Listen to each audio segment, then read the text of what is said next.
First Chapter Friday. First of all, I need to thank Jeff Anderson, the author of our book, Zach Dela Cruz, Me and My Big Mouth. He's the author, and he gave me permission to read Chapter 1 and maybe Chapter 2. Okay, let's get started. Chapter 1 is called Assembly Required. A typhoon spray of spit, a stupid assembly, and my big mouth. That's all it took to ruin my life. If you're a sixth grader at Davy Crockett Middle School in San Antonio, Texas, you start off every day in advisory. Besides cruel and unusual punishment, advisory is an avoiding game. Avoiding eye contact, avoiding talking, and so far, avoiding trouble. So when a scratchy announcement ended advisory early for an anti-bullying assembly, my stomach gurgled. I'm not a fan of change.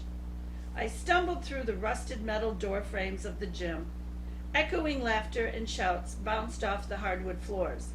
A sea of black, red, and khaki uniforms collected at the door as everyone looked for their friends. Suddenly, my too long, grow into them soon khaki pants seemed even longer. My Harry Potter glasses felt bigger and shinier and dumber than ever. I had to find Marquise fast. He's the only friend I'd made this year so far. A whistle screeched in my left ear. Hey, fill up the rows back to front, Coach Ostochicki said, holding a whistle in his hairy fingers. In middle school, coaches were always yelling you what to do. Pretending to search for a seat, I kept looking for Marquise. The whistle blew 2 quick bursts. Dela Cruz, sit! He pointed his werewolf finger like I was a bad puppy who peed on his Nikes. If you ask me, Coach O needed the anti-bullying rally more than we did. I sat on the hard bleacher so I could keep looking in peace. Don't sit here, Enrique Potter, a kid with a gold earring said. That seat is saved. I stood. Coach O squinted sideways at me, threatening to blow his whistle again. Is this seat taken? I asked a girl with pigtails sitting with Cliché Jones. Cliché is in a bunch of my classes, and she's never really been mean to me. But then again, she's never really been nice either. Pigtails stared at me like a statue till I moved along. Did you see his pants? That little boy needs to shop in the toddler section next time, Pigtails said loud enough for me to hear. It's not mean if it's true, Cliché laughed. I pulled up my pants, which immediately sagged down again. A few rows behind them, I spotted an open seat on the bleachers next to the wall.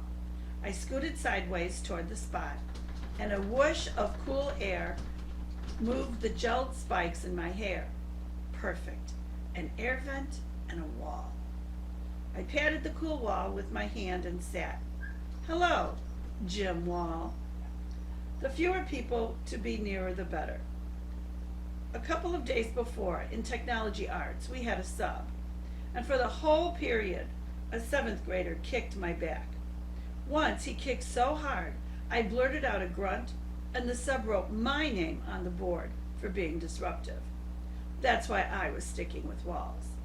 Walls never kick you or insult your clothes, and they always support you. In fact, I could lean on Jim Wall, and I did. Yep, you've probably figured out bullying is a ginormous problem at Davy Crockett Middle School. The Fighting Alamos needed to be checked fast. And how else would you solve any serious problem? Have a 45-minute assembly. But this anti-bullying assembly had to be better than the lame one in elementary. Who could forget, I am Thumb Buddy. Nothing could be worse than a gym full of kids chanting, both thumbs up, I am Thumb Buddy Special. You are Thumb Buddy Special too. Middle school was nothing like elementary last year. There, quiet kids walked school zone slow in straight lines led by the teacher. Here, passing between classes was a zoo. Actually more like a jungle. Zoos have cages. At the home of the Fighting Alamos, 6th, 7th, and 8th graders roamed wild, loud, and free. The enormous buzzing lights flashed on and off. I slouched down behind a guy who pulled up his hoodie. I kept scanning the crowd for marquees. Toot toot! All above the Good Friend Express, a bleached blonde in hot pink overalls shouted, chugging her arms like a train. Did she just say toot? Anti-bullying tip number 1. Don't ask for it. I'm your conductor. I'm a good friend. Okay, so it got worse. Fast. Somebody should have warned me. Woo-wee! Cat called out an 8th grader from the back of the bleachers. Howling and whistling filled the gym. This assembly was speeding off its tracks. I wondered who'd be the assembly victim this year. Everybody remembered what happened to Stephen Ramirez when he was tricked into leading the "I am somebody" chant in elementary. To this day, people still stick their thumbs up and yell, you are somebody special," every time he walks by. You just can't erase stuff like that, ever. But I wasn't getting tricked into anything. I just sat in with my buddy Jim Wall, hunching down behind the guy in the black hoodie. At least there was one good thing about being short. Principal Akins tapped his white bullhorn. Squeal! Everybody's hands shot up to cover their ears. Students! That's how Principal said students. Don't ask. The white bullhorn blocked his face except for his shiny forehead. We need to seek to respect our fine speaker. You'll want to seek to open your ears to what she has to communicate to you. Ima talked over the noise. I am here to lead Davy Crockett Middle School to its next stop, a Good Friend Express bully-free zone. How's that sound? Her voice echoed into the preacher mic taped to her face. A low hum of boo rumbled across the gym. Teachers' heads whipped around with that "who was that?" and "you better quit that now" look. That's right, boo to the bullies. The train wasn't stopping. Ima leaned on her stool, eyeing the crowd with her Gatorade cool blue eyes. Things are about to get real, she said. Whoa, this lady had some loco motives, if you asked me. Have you ever been bullied? I'm across the wood floor toward the bleachers. Who'd be dumb enough to raise their hand for that, I wondered. Back in the day, the kids used to say that I had summer teeth. Some are over here, and some are over there. Laughter rattled the bleachers. But I showed them, Ima grinned. I got braces. Metal mouth, a skinny kid with braces yelled from the front row. He quickly covered his mouth and sat back down. Seems like teeth are a big bully magnet. Anti-bullying tip number 2. Keep your teeth covered. Then, I'm a good friend, asked for volunteers to act out a scene for the Good Friend Express players. Everybody froze. Nobody wanted to make a sudden movement that could be mistaken for volunteering. Plain and simple. Nobody wanted to be Steve Ramirez. Ima scanned the crowd. Somehow she got 2 volunteers, to walk to the center of the gym floor. A boy with a shadowy mustache held the microphone. Hi, my name is Rudy McRude. The boy read his flat lines like cardboard. I don't feel good about myself, so I use put-downs all the time to make myself feel better. Rudy passed the microphone to a girl with braids. She grabbed it and held it right up to her mouth. Great, a mouth breather. She sucked in another deep breath and rushed through her line. I'm Diana Different, and I'm different. I hope everybody at this new school likes me. It was like she was at gunpoint. Man, was I glad I wasn't up there. She was taking a bullet for the whole school. Hey, Diana Mouth Breather, You're taking our breath away. I think the heckler was Jose Soto. He's in almost all of my classes and always starting stuff. Laughter spread through the gym. Anti-bullying tip number 3, keep your breathing to yourself. Ima knocked Rudy McRude's shoulder, so he droned on. You are different. Your clothes are not even cool. Ima walked toward the bleachers. So, what do you think Diana Different should do next? Ima stared at the crowd.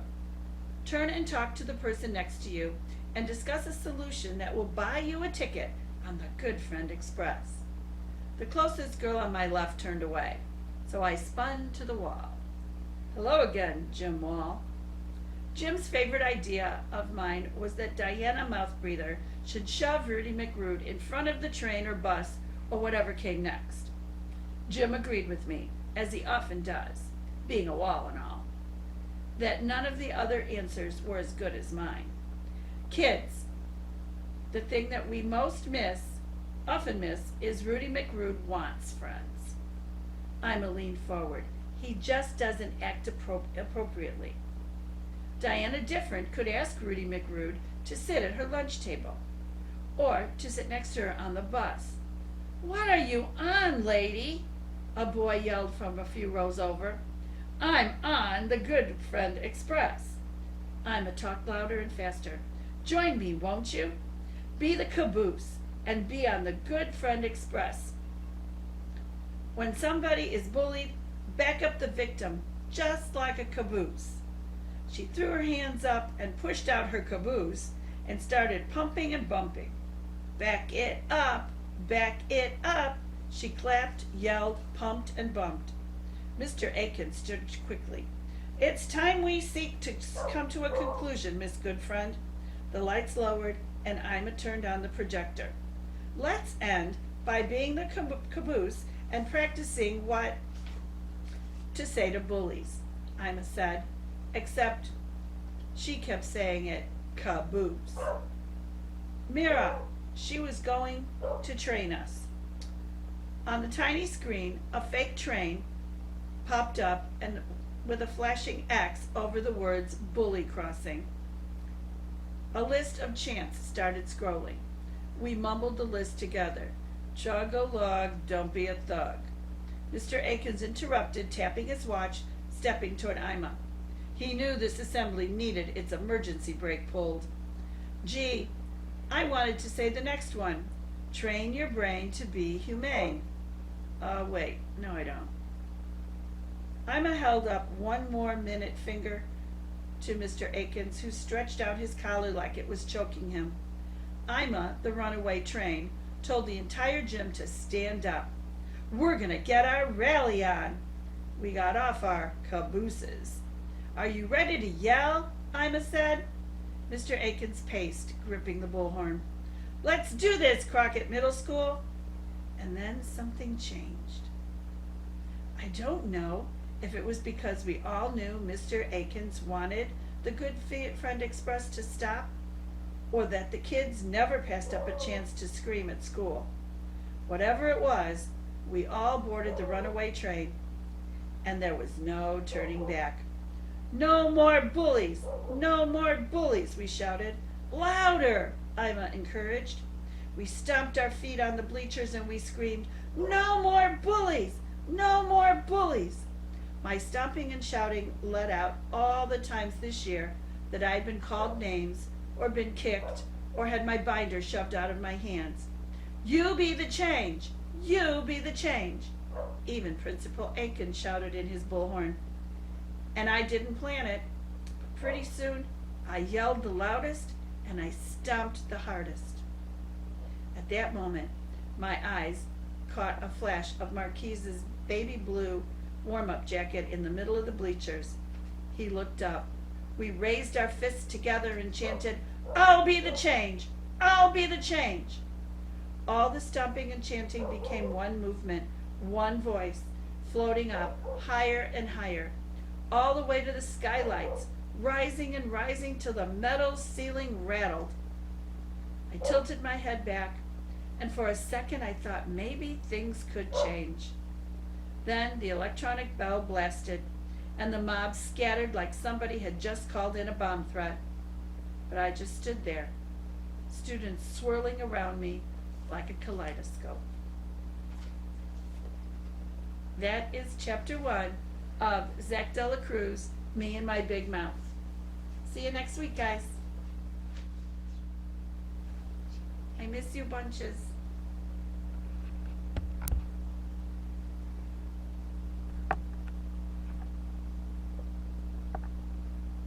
What are you laughing at? You almost crying. Yeah.